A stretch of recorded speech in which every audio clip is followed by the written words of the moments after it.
Hey, what is up, YouTube boxing family? It is I, K-Rad here. I'm back with another good video for y'all today. I wanted to be talking about the Edgar Berlanga biting situation and his recent suspension that he had received, I believe, in the state of New York and possibly domestic nationwide in the entire United States country.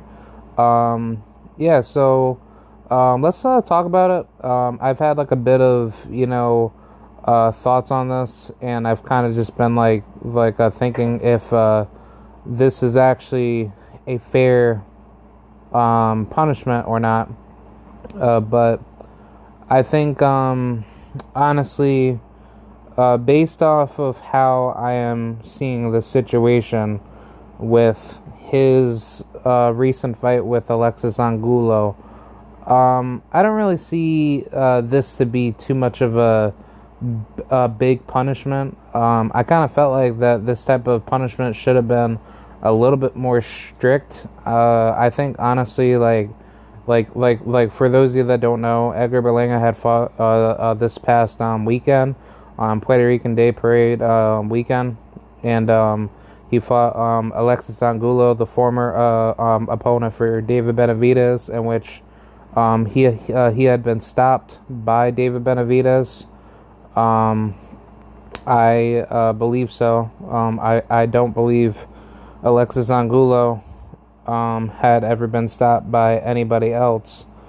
But yeah, Edgar Berlanga had fought him, and yeah, this went to a 10-round decision in which Berlanga, he fought a lot better in this fight. Some may call it boring, and I will say he did fight very, very frustrated. He didn't fight very elusively calm and collected. He had too much of a dog-like, frustration with Angulo, but Angulo did what he had to do to try to make the fight competitive, but unfortunately he wasn't able to try to press on Berlanga more to make it a lot easier for himself to try to get the knockout. And I think that's what Angulo was trying to do. He's just more of like a power puncher because he can hit, he can do the things that he wants to do to you when he has a style set in stone. But I say as far as everything else goes, Angulo, he's a very, very good, rough, rugged fighter, and that was a great, great test for Edgar Berlanga. I think, I think honestly, based off of what I've seen from the performances of Alexis Angulo, this is actually a much more tougher fight than I had recently expected. I thought Berlanga was going to knock out Angulo simply because Angulo, he wasn't going to be like the same fighter from the David Benavidez loss. But now that I think about it a lot more, I think Angulo gives a lot more problems to a lot of younger super middleweight fighters. I obviously don't want to see him in there with like any super, well, I don't know. I mean, honestly, just based off of how I saw that fight between Berlanga and Angulo, I had a belief to think Angulo had won that fight. But knowing that Berlanga, he boxed Angulo more in that fight to create a slight edge of separation to get the semi-controversial decision. I think Angulo, he could definitely make some noise, but I don't see him beating any top 10 super middleweight. But then again, that's all subject to change because Angulo, he's a very, very rough, rugged fighter, and he can easily take somebody out very, very quickly. And I think that's the great thing about him. He's just that type of dude where he's very, very technical on the inside, but on the outside, he's not that good of a boxer. But I think put him in there with a guy like Diego Pacheco or any other young gun super middleweight. I think Angulo would shock some people. But either way, it was a good fight. I didn't agree with the whole biting thing. I don't understand why Edgar Berlanga try to bite Angulo. For those of you that don't know, I was there at the fight, and it was a good fight. I didn't really, like the fact that Berlanga was being a bit dirty to Angulo, but either way, Berlanga, he should have never done that in the first place, and I think he's more disappointed in himself rather than the fact that he doesn't really have this quote-unquote, superstardom yet, and I think he's just getting so high off of his hype job, transparency coming from his fans, trying to basically dick ride him, and I don't really like that. I think Berlanga needs to slow it down, and he just needs to focus on getting better. And I think eventually, he's gonna start skyrocketing, but I don't see it being there in I don't see it being there on top rank. I think Berlanga, he's going to focus his career more off to the PBC, because I think eventually once those big fights really start to come to fruition, I think Berlanga's just going to come in there and he's going to have to step up to the plate eventually. But do I really ever see him winning up against some high tier competition? I don't think so. I think Berlanga could very well get stopped by David Benavidez, but he could very well beat David Benavidez if he understands his true potential.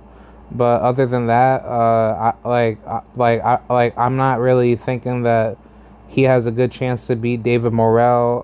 I think there's some other good super middleweights on the rise, like Diego Pacheco.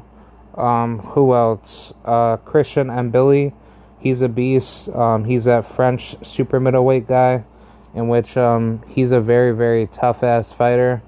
I even think a guy he's that other Cuban fighter. I don't know what his actual name is. Ocelis. Asles Iglesias. He's a good ass fighter too. I definitely like watching him fight. He's a very, very good fighter. He just recently beat Isaac Chalemba out in Poland for the WBA and I think the IBO semi belt. So I think eventually we're probably gonna see him on the rise very, very soon. But he's a damn good ass fighter. Definitely be on the lookout for him. I think Jesse Hart. I'm not too sure if he's going to make a good rise in the division, but I think he has some noise to be made. Maybe Shane Mosley Jr. I think that's a good possible figure in the division. And then Demetrius Andrade. Yeah, Demetrius Andrade, he's definitely going to take over 168. And definitely Jamal Charlo. I can easily see Jamal Charlo being there, but I don't really see him, staying at middleweight for that much longer, because, he did say that he is struggling to make weight. So I don't understand why the hell he would even try to make the idea of trying to go down to 154 to fight Terrence Crawford, knowing that Crawford, he has a lot of big fish and hunting to do with Errol Spence, in which I think he gets brutally knocked out, and he would get beat to death by Jamal's brother. So Jamal Charlo would absolutely wash him. But in the super middleweight division, there's other guys like Carlos Gongora, and who else? Maybe Ronald Ellis. I'm not too sure about him. Maybe Anthony Sims Jr., and definitely guys like Isaiah Steen. Maybe I don't even know. I mean, other than that, that's pretty much it. I really don't see anybody else here really making a rise, coming into 168, because everybody else is pretty much guys that we don't really hear too much about, and we really don't care. So I don't see 168 really being that much hotter. Maybe a guy like I don't know, maybe Alexis Espino, even though he got stopped by that really tough Mexican Aaron Silva, which he's a beast. I think Aaron Silva, he's definitely gonna be taking over, his neck of the woods pretty soon at 168. So definitely be on the lookout for him and definitely check him out because he is a absolute monster, and I think he's going to be making some ultra noise at 168. But other than that, I mean, there's really nobody else I could really see here being too much of a threat. But as far as Berlanga's case he has a lot of work to do. I think honestly Berlanga would get brutally stopped to the degree of him not having enough confidence in his boxing ability because he's been so hyper programmed on trying to knock you out. And I don't think Berlanga's in the right mode to put himself in the proper way of thinking to be up there. But I personally believe that with Berlanga's, motivation level being so low, I don't see him being ready for a world title challenge anytime soon. I'm not saying like hold him out to like 3 to 4 years, but I say within like a year or two, I think it's time to see Berlanga rise up to the occasion and start fighting, the absolute best. Because it's like 168, it like obviously it may not look, how should I say, competitive right now, but just give it like a couple more years, and I think eventually, you're gonna start seeing like these dangerous ass names just absolutely rising. Like, you could easily see the top 200 guys definitely getting better. And I think that's what's probably gonna happen. But I can easily see Berlanga, potentially losing to somebody that we don't know. And I think honestly that the time is now for Berlanga to step it up. I would like to see him face like a top 25 super middleweight or a top 50, because I think he can definitely beat any of those guys. I mean, like a good portion of them are just like a bunch of European hype job bums. I don't really see them to be that good. I mean, once he faces like a true boxer, like a pure boxer puncher, somebody with high level ring IQ, definitely like a level of like a David Morrell, or that other Cuban dude who can easily just call up Berlanga's number and he could very well upset him. But it's just like I can easily see it, because it's like Berlanga, he needs to start progressing now. I would say honestly, for my next 5 opponents for Berlanga, I would try to go after Jesse Hart, in which that's what Top Rank, from what I hear, is trying to work with him on. So I don't know about the suspension being limited only in New York, but if he could fight either of those two guys within, let's just say he could fight them, in another state or probably out in Puerto Rico, which I think that will very well happen, because I don't see that not being, accepted at all, knowing that, the Puerto Rican governing, authorities can easily bypass that. But I don't know. I think that's a good, spot. But also on top of that, Berlanga, he had to pay a $10,000 fine too for his biting antics. But yeah, honestly, for his ring return, that's what I've been hearing. I've been hearing that he's either gonna face Steven Nelson, that black dude that fights on Top Rank. I don't really know too much about him.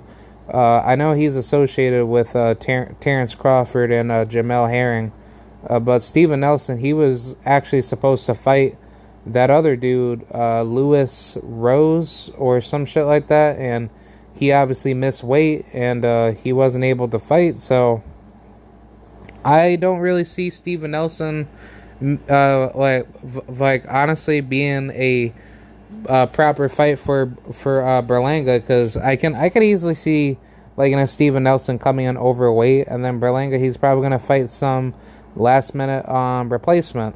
So I personally don't want to see the Steven Nelson fight. I don't think anybody wants to see Steven Nelson back on the radar for the 168-pound division. I think a Jesse Hart fight is a way more competitive fight. I think Jesse Hart has more to bring to the table, knowing that he's fought former world champions and he's a good ass fighter. I don't care what anybody has to say. It's just that I think a Jesse Hart name is a lot more valuable because Jesse Hart, he's been in there with the world title level names. Granted, he hasn't won any world titles at all, but it's just that if I were Berlanga, let me show the world that I can be a former world title challenger. And I think that's what Berlanga should do to try to exercise that fight.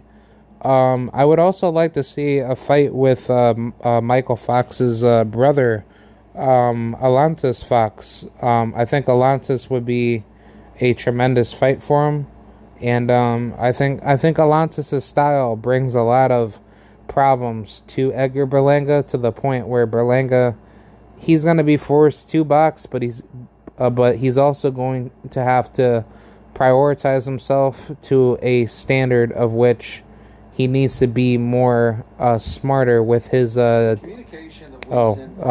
sorry. Berlanga needs to be a lot more smarter with his macro level decision making heading into that fight. I would also not mind another good fight suggestion with I don't know. I mean, honestly, there's some really, really good names here, but I mean, if you guys have any other better suggestions, I wouldn't mind a fight with Carlos Gongora too. I think Carlos Gongora is a very, very sturdy super middleweight fight, and the reason why that I like to see this fight is because Gongora, he can box, but he's also a natural boxer, a boxer counter puncher. Definitely knows how to get his shots off fluidly, and he's very, very, very, very fast and very, very hyperactive, with his shot selection. So I think a fight with Carlos Gongora is a very, very good fight, because Gongora, he's just as big and just as tall as Berlanga, and he has a really, really high knockout ratio himself too. He's 20-1, 15 by way of knockout. He's fought over 95 rounds in over 21 fights, and he has a 71.43% knockout ratio. So I think that's a really, really good tough style matchup, because Gongora, he likes to come forward, but he doesn't just throw wild punches. He actually throws educated inside punches to make the fight extremely difficult. And you got to think about it. You got to be very, very smart coming in there trying to trade with him, because he knows how to catch you at the right point to make you miss a lot. And then once he tags you, it's pretty much game over. So he has that one hitter quitter. He definitely knows how to hurt people and take them down. So I think that's a good style matchup.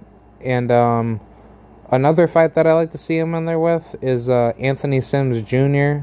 I think that's a good fight. Oh, and definitely Demetrius Andrade. I think Andrade, that's a good ass fight, honestly, because if you beat Andrade, you could easily fight Zach Parker, or basically put yourself in position to fight Canelo for the WBO title, because Berlanga, he's obviously going the WBO route, but I think honestly Berlanga, he has a better outing to go for a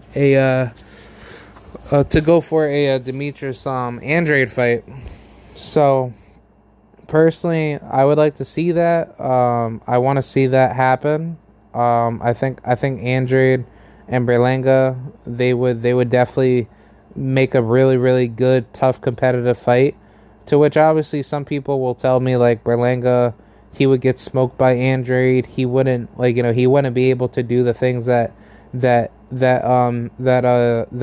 would think that he would do to him. But I actually believe Berlanga has a good style to actually give Andrade a lot of problems. And I'm only saying that because I think Andrade, he's a very, very good technical boxer, but I think on the inside, if you were to really decipher him and actually hit him to a point where Andrade, he doesn't feel too shaky at times, but he looks very disgruntled and very disoriented when he gets hit flush. I think Berlanga, he could definitely knock him out, or he could definitely make it harder for him to get his rhythm off to the point where Berlanga, he could definitely win the fight based off of using his exertive pressure. But I think Berlanga, he could win that fight. But I think the biggest challenge will be the boxing, for the boxing ring IQ from Demetrius Andrade. So I don't know. I think him and Boo Boo will be a very, very good fight, and I would personally like to see it, just simply due to the fact that this is a very, very good, competitive bout, and I like to see, this fight be made. But yeah, that's pretty much it. I didn't really like the fact that he did that evil shit with biting Alexis Angulo. I thought that was very, very stupid, and I think Berlanga, he should know better not to do that. And yeah, that's pretty much it, man. I mean, I don't have anything else left to really say. As far as everything else goes, everything else is pretty much set in stone. So I just want to say thank you guys for watching this video. Sorry that I haven't been able to do the things that I wanted to do on YouTube, because YouTube wanted to censor me on some bullshit for a video that supposedly I was playing Mugen, and I guess I had something on the background where it probably triggered somebody. So I don't know. Either way, like, I try to do the best I can to post like my gaming videos to be semi-satire. But either way, like, I just from now on, like, I pretty much just play like a bunch of gaming YouTube channels in the background, because like I personally don't like talking in my gaming videos, and I rather not make the video boring to the point where I don't like how should I say, I don't like making it just absolutely normal to the point where there's like nothing going on in the background and it's just straight up at the game with the audio. But yeah, that's pretty much it, man. But yeah, shout out to the mighty LDBC, and yeah, man, like, I'm out, man. Until next time, I'll keep you guys updated with more boxing content and more videos soon to come. So I'll be coming out with really, really good topics. So I'll see you guys later, and peace out. Bye.